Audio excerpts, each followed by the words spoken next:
Bismillahirrahmanirrahim. Assalamualaikum. Our today's lecture is linked with our previous series in which we are trying to memorize the maximum words through the root word method. So today's lecture is part 3, and in this lecture we will talk about the word plaque and place. So plaque is PLAC, and which means to please, soothe and calm down. So इस lecture में हम देखेंगे जिस भी word में PLAC और PLAIS के spelling आ जाते हैं उसका मतलब होगा टू प्लीज करना, टू सूथ और काम डाउन, मतलब किसी को पुरसकून करना। ठीक है, तो आज का जो हमारा पहला वर्ड है वो है प्लकेट। अब प्लकेट में हम देख रहे हैं कि PLAC आ रहा है, तो PLAC जिस भी वर्ड में आएगा इसका क्या मतलब है? इसका मतलब है सूद करना, किसी को पुरसकून करना। तो वही हमारे पास मीनिंग आ रहा है प्लकेट का, काम डाउन करना। ठीक है, अच्छा, अब नेक्स्ट वर्ड में हमारे पास आ रहा है प्लासिड। अब इसी का मतलब भी है क्वाइट, काम, मतलब किसी को खामोश रहकर पुरसकून करना या किसी को प्लीज करना।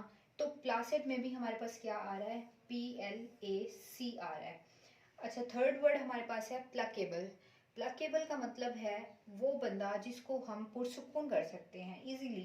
तो इसमें भी हमारे पास क्या आ रहा है? PLAC आ रहा है। तो प्लकेबल का मतलब क्या है? वो बंदा जिसको हम किसी भी तरीके से उसके गुस्से को पुरसकून कर सकें। ठीक है, और फोर्थ वर्ड में है इम्प्लकेबल। इम्प्लकेबल का मतलब क्या होगा? वो बंदा जिसको पुरसकून ना किया जा सके, the person who cannot be pleased। इसी तरह फिफ्थ वर्ड है कंप्लेसेंट। कंप्लेसेंट का मतलब क्या होता है? जो सेल्फ सेटिस्फाइड बंदा होता है। इसमें क्योंकि हमारे पास PLAC आ रहा है तो इसका मतलब क्या होगा? वो शख्स जो खुद पुरसकून हो, सेल्फ सेटिस्फाइड हो, खुद से मुतमईन हो। इसी तरह जो सिक्स्थ वर्ड है वो है प्लासिबो। प्लासिबो का मतलब है ये एक मेडिकल ट्रीटमेंट के लिए टर्म यूज होती है, प्लासिबो इफेक्ट। प्लासिबो इफेक्ट में आप क्या करते हैं? जो एक मरीज है, आप इसे समझ लें जो एक वहम का मरीज है जिसे बहुत ज़्यादा मेडिसिन लेने की आदत है फॉर एग्जांपल, तो वो डॉक्टर के पास जब जाता है तो डॉक्टर समझ आता है कि इसे किसी भी किस्म की कोई भी बीमारी नहीं है, लेकिन तो डॉक्टर क्या करता है? उस चीज़ को समझ के उसको एक कैल्शियम की गोली दे देता है। अब उसको गोली देने के बाद उससे पूछा जाता है कि आप कैसा महसूस कर रहे हैं, तो वो समझता है कि डॉक्टर ने मुझे कोई इतनी अच्छी मेडिसिन दी है कि मुझे उससे बहुत अच्छा फील हो रहा है, मैं खुद को बेहतर महसूस कर रहा हूँ इस मेडिसिन के बाद। हालांकि वो कोई इतनी मेडिसिन ज़्यादा नहीं होती, वो सिर्फ एक कैल्शियम की गोली होती है। तो इस इफेक्ट को, इस सारे ट्रीटमेंट को हम बोलते हैं प्लासिबो इफेक्ट, जो किसी भी मेडिकल ट्रीटमेंट टर्म में यूज होता है और जिसे फेक मेडिकेशन भी कहा जाता है। ठीक है, placebo effect. So the seventh word is complacent, willing to please other. ये इसमें PLAIS आ रहा है, जो हमने ये सेकंड वाला डिस्कस किया था, ये वाला।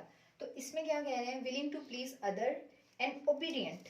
एक तो होता है ना जो शख्स जो किसी दूसरे को पुरसकून करना चाह रहा हो, किसी के गुस्से को ठंडा करना चाह रहा हो, तो उस बंदे के लिए हम क्या यूज करते हैं? कंप्लेसेंट।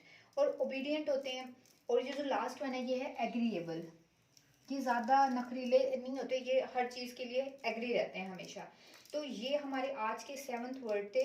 और एक क्वेश्चन भी पर्सनली मुझे रिसीव हुआ, उसमें ये था कि हम इतने सारे वर्ड्स को कैसे याद करेंगे।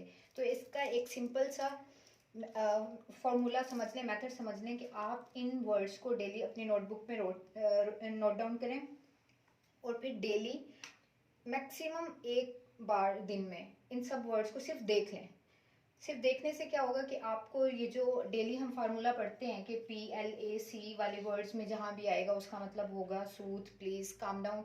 और जो हमने लास्ट फीड वाला पढ़ा है, जो फर्स्ट हमारा लेक्चर था, उसमें था फेथफुल। तो इसी तरह जो हमने कल पढ़ा है उसमें था LOQ, लॉक वाला, तो उसका मतलब था स्पीक। तो इसी तरह सिर्फ आप डेली इसको देखते जाएंगे ना तो आपको ये क्लिक करने लगेगा माइंड में। जब भी आप वर्ड्स देखेंगे कोई भी जिसमें PLAC यूज हो रहा है, LOQ यूज हो रहा है, FID यूज हो रहा है, तो आपको सिर्फ डेली देखने से ही कुछ टाइम के बाद आपकी मेमोरी इतनी शार्प हो जाएगी कि आप वर्ड्स को, मीनिंग्स को आइडेंटिफाई करने लगेंगे। So I will suggest you to take this as my advice so that you can memorize the maximum words. So till then we will meet in the next lecture. So I hope you will follow the advice of this lecture. Thank you.